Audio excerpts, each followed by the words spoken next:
Banaskantha Palanpur local crime બ્રાન્ચે ભાભર રહેણાંકમાંથી ગેરકાયદેસર ઇંગ્લિશી દારૂ ઝડપી પાડ્યો હતો. બનાસકાંઠા પાલનપુર લોકલ ક્રાઇમ બ્રાન્ચે ભાભર પોલીસ વિસ્તારમાંથી ભાભર નવા મુકામે રહેણાંક મકાનમાંથી ગેરકાયદેસર અને પાસ પરમિટ વગરનો ભારતીય બનાવટનો વિદેશી દારૂની બોટલ બિયર નંગ 540 કિંમત ₹51.516નો મુદ્દામાલ પકડી પાડ્યો હતો. જેમાં એલસીબી પોલીસ સ્ટાફના માણસો ભાભર પોલીસ સ્ટેશન વિસ્તારથી ભાભર નવા મુકામે પ્રકાશભાઈ ઉર્ફે ટોલી નારાયણસિંહ રાઠોડ રહેઠાણ ભાભર નવા ચેમ્બુઆ રોડ તાલુકો ભાભરવાડાને ખેતરમાં આવેલ રહેણાંક મકાનમાંથી ગેરકાયદેસર અને પાસ પરમિટ વગરનો ભારતીય બનાવટનો વિદેશી બોટલ બિયર ટીન નંગ 540 કિંમત ₹51.516નો મુદ્દામાલ પકડી પાડ્યો હતો અને ઘરે હાજર ના મળી આવનાર પ્રકાશ ઉર્ફે ટોલી નારાયણસિંહ રાઠોડ રહેઠાણ ભાભર નવા ચેમ્બુઆ રોડ તાલુકો ભાભરવાડાના વિરુદ્ધમાં ભાભર પોલીસ સ્ટેશન વિસ્તારમાં પ્રોહિબિશન હેઠળ કાયદેસરની કાર્યવાહી હાથ ધરવામાં આવી હતી. ગિરીશ જોશી સાથે નંદિની જોશી, સિટી ન્યૂઝ પાલનપુર. બનાસકાંઠા જિલ્લામાં ખેડૂતોએ લાખની મામલતદાર કચેરી સુધી રેલી કાઢી આવેદનપત્ર આપ્યું હતું. બનાસકાંઠા જિલ્લામાં ધુનસોલ ગામથી લાખની મામલતદાર કચેરી સુધી ખેડૂતોની બાઇક રેલી યોજાઈ હતી. ખેડૂતોની કેનાલ, સ્માર્ટ મીટર તથા કર્જા મુક્તિના મુદ્દે બાઇક રેલી યોજવામાં આવી હતી. જેમાં મોટી સંખ્યામાં દરેક ગામડામાંથી ખેડૂતો ભેગા થયા હતા. જે રેલીનું દરેક ગામડે ફૂલહારથી સ્વાગત કરવામાં આવ્યું હતું. ત્યારબાદ રેલી મામલતદાર કચેરી પહોંચી આવેદનપત્ર આપ્યું હતું. ગિરીશ જોશી સાથે તનિષા પરમાર, સિટી ન્યૂઝ લાખની.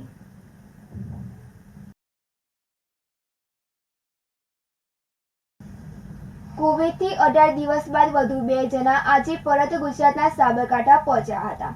કુવૈતના જેલમાં રાખીને અસહ્ય દુઃખ અને ત્રાસ સહન કર્યા બાદ પરત મોતના શોકમાંથી પરત આવ્યા.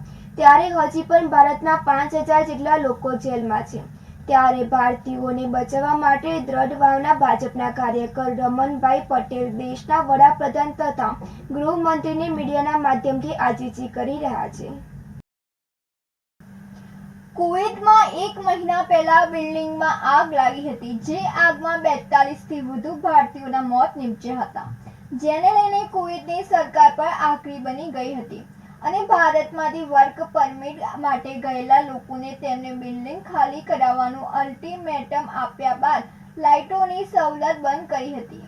જેને લઈને ભારતીયોએ ઇન્ડિયન એમ્બેસીમાં રજૂઆત કરતા લાઇટની સવલત શરૂ કરી હતી. ત્યારબાદ આકરી બનેલી સરકાર અને પોલીસે ભારતીયોને પહેલા કપડે જ ધરપકડ કરીને પોલીસ સ્ટેશન બહાર મોટી જેલમાં લઈ ગયા હતા, જ્યાં અનેક યાતનાઓ આપી હતી.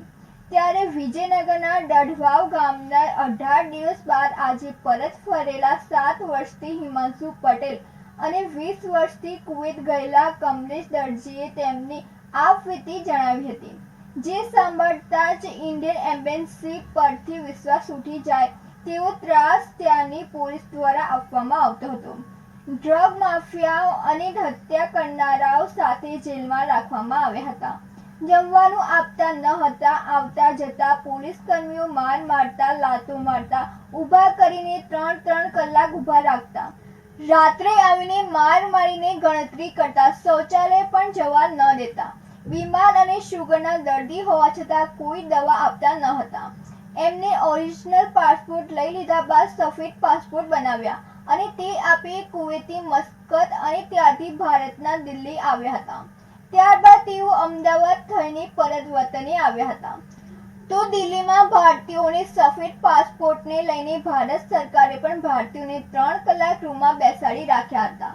એટલું જ નહીં, કુવૈતમાં સફેદ પાસપોર્ટ આપતા સમયે ઇન્ડિયન એમ્બેસી સામે જ અમને કુવૈતની પોલીસ મારતી હતી, પરંતુ ઇન્ડિયન એમ્બેસી કશું બોલતી ન હતી. કુવૈતમાં વિજયનગરના ડઢવાવના રમણભાઈના પરિવાર 10 જેટલા લોકો ત્યાં હતા. જે બનાવ બન્યા બાદ પરિવારના 10 સહિત વિજયનગર તાલુકાના 50થી વધુ લોકોને પોલીસે પકડી જેલમાં બંધ કરી દીધા હોવાને લઈને રમણભાઈએ સ્થાનિક રાજ્યસભાના સાંસદ અને લોકસભાના સાંસદને રજૂઆત કરી હતી. દરમિયાન તેમનો દીકરો પરત ઘરે હેરાન પરેશાન થઈ ગયો હતો.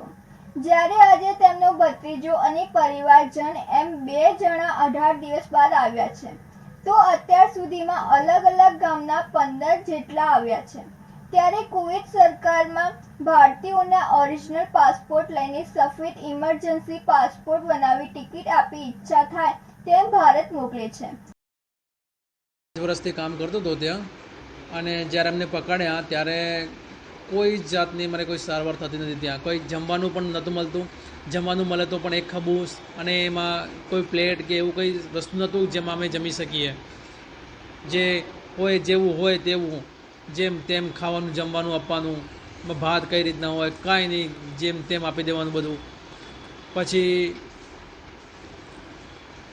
જેમ તેમ આપી, અને જે માણસને પેશાબ જવું હોય એમને પેશાબ નહોતા જવા દેતા. એમાં લાઇનમાં ઊભા કરતા હતા. એમાં 300ની સંખ્યા હતી. ગડા માણસની કોઈ નહીં, ગમે ત્યારે માર મારી દેવો, હાથ ઉપાડી દેવો, કોઈ ધ્યાન નહીં રાખવું, કાંઈ નહીં. પછી એમને અમારા જ્યારે આઉટપાસ અમે જે ઓલરેડી અમે પાસપોર્ટ આપ્યા હતા તો પણ એમને અમારો પાસપોર્ટ રિજેક્ટ કરી નાખ્યા. અને એમ્બેસીવાળા જ્યારે અમારા આઉટપાસ બનાવવા આવ્યા હતા ઇમરજન્સી પાસપોર્ટ, ત્યારે એમના સામે પણ અમારી જોડે મારપીટ કરતા હતા, એમને હેરાન કરતા હતા. ત્યારે પણ અમારી એમ્બેસી કોઈ રિસ્પોન્સિબિલિટી લીધી નથી.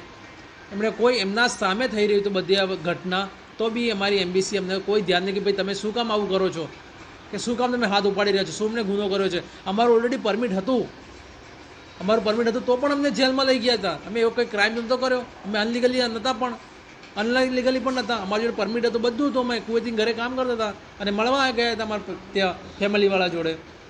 અમે લઈ ગયા અને 18 દિવસ પછી અમને છોડ્યા. જલીબમાંથી અમને કુવેત એરપોર્ટમાં લઈ ગયા, અને કુવેત એરપોર્ટથી એમને મને ટિકિટ આપી અને આ વ્હાઇટ કલરનો પાસપોર્ટ આપ્યો, ઇમરજન્સી પાસપોર્ટ. પછી અમે આવ્યા દિલ્હી, કુવેતથી મસ્કત ગયા, મસ્કતથી દિલ્હી આવ્યા, અને દિલ્હીમાં પણ અમને હેરાન કરવામાં આવ્યા. આ વ્હાઇટ પાસપોર્ટના કારણે દિલ્હીમાં અમને 3 કલાક ત્યાં ઊભા કરી મૂક્યા એક રૂમમાં ઇમિગ્રેશન ડિપાર્ટમેન્ટ માટે. આ 3 કલાક પછી અમે કંટાળીને જે મોબાઈલમાં ચાર્જિંગ તો જેમ તેમ કરીને બીજા ભાઈઓ જોડે પૈસા મંગાવીને અમને જાતને ટિકિટ લીધીને અમદાવાદ આવ્યા, અને અમદાવાદ અમારા ફેમિલીવાળા જોડે બોલાયા અને એમને લેવા માટે આવ્યા અહીંયા ઘરે. આ રીતે અમે ઘરે બહુ કઠિન સમય અને મોતના મોઢામાંથી પાછા આવ્યા છીએ. આજે એવું લાગે છે કે અમારી ગવર્મેન્ટ કંઈ પણ નથી કર્યું અમારા માટે, કે અમારી ગવર્મેન્ટને અમારો કોઈ પક્ષ નથી લીધો આના માટે કે ના તમે આમ શું કામ કરો છો, એમ કે અમારા ઇન્ડિયાના માણસો છે કે ઢોર મારે તો એમને કાંઈ નથી પડી. અમારી ઇન્ડિયન ગવર્મેન્ટને કંઈ છે જ નહીં કે હા કે અમારી કંઈક રિસ્પોન્સિબિલિટી છે, એવું એમના મનમાં ઇન્ડિયન ગવર્મેન્ટમાં કોઈ છે જ નહીં. એટલે એમ ને મને બહુ તકલીફ પડી છે કુવેતમાં. પહેલી વાર તકલીફ એટલી પડી છે, મને ડાયાબિટીસની ગોળી બી નથી આપી, ને બાટલા ચડતા પોલીસવાળા મને લાત મારી.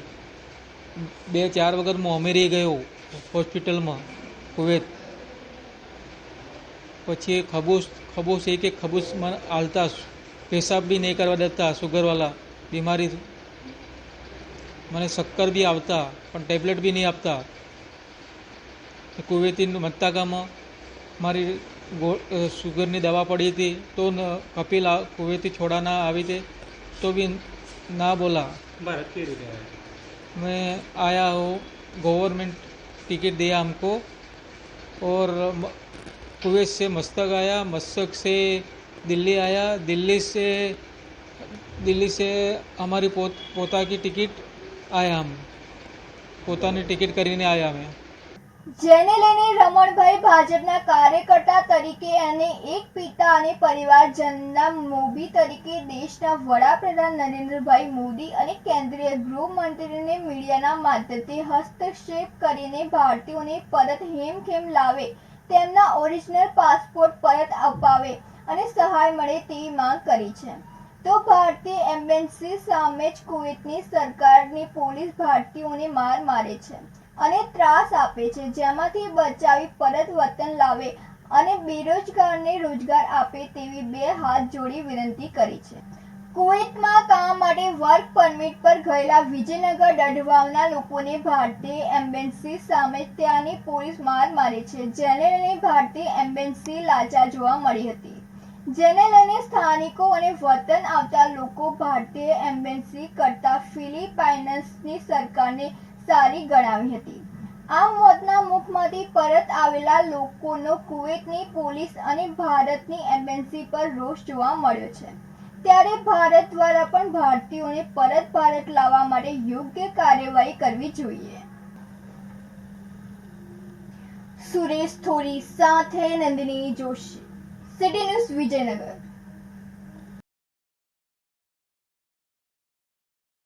આજે મારો ભત્રીજો કુવેતથી આવ્યો એટલે હું અમદાવાદ એરપોર્ટ ઉપર લેવા માટે ગયેલો હતો. એને 18 દિવસ પછી એમની સરકારે આપણે વ્હાઇટ પાસપોર્ટ આપ્યો.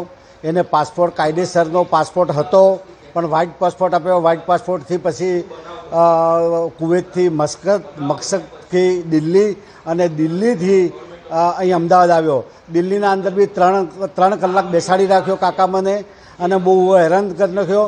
તો આપણી સરકારે આ વ્હાઇટ પાસપોર્ટ આપવાનો મતલબ શું? આપણી સરકાર અહીં દિલ્હીના અંદર ન ધ્યાન આપતી હોય અને ન પેલું કરતી હોય તો આ સરકાર વ્હાઇટનો મતલબ કે આ પાસપોર્ટ ન ગણાય? તો આ માણસોને શા માટે હેરાનગતિ કરાય? આ મારા ભાજપના કાર્યકર્તા, હું છું સક્રિય કાર્યકર્તો અને એક મારા માણસો બધા આપણા બધા મતદાતા છે. મારી ભાજપ સરકારને વિનંતી કરું, મોદી સાહેબને અને શાહ સાહેબને નમ્ર વિનંતી કરું કે આ પાસપોર્ટ વ્હાઇટ બનેલા એમને કાયદેસર પાસપોર્ટ બની જાય, એમને હેરાન નહીં થાય અને લોકોને અહીં કોઈ તકલીફ ન પડે એ રીતના પાસપોર્ટ નવા બની જાય અને એમની રોજીરોટી કમાઈ શકે જઈને પાછા.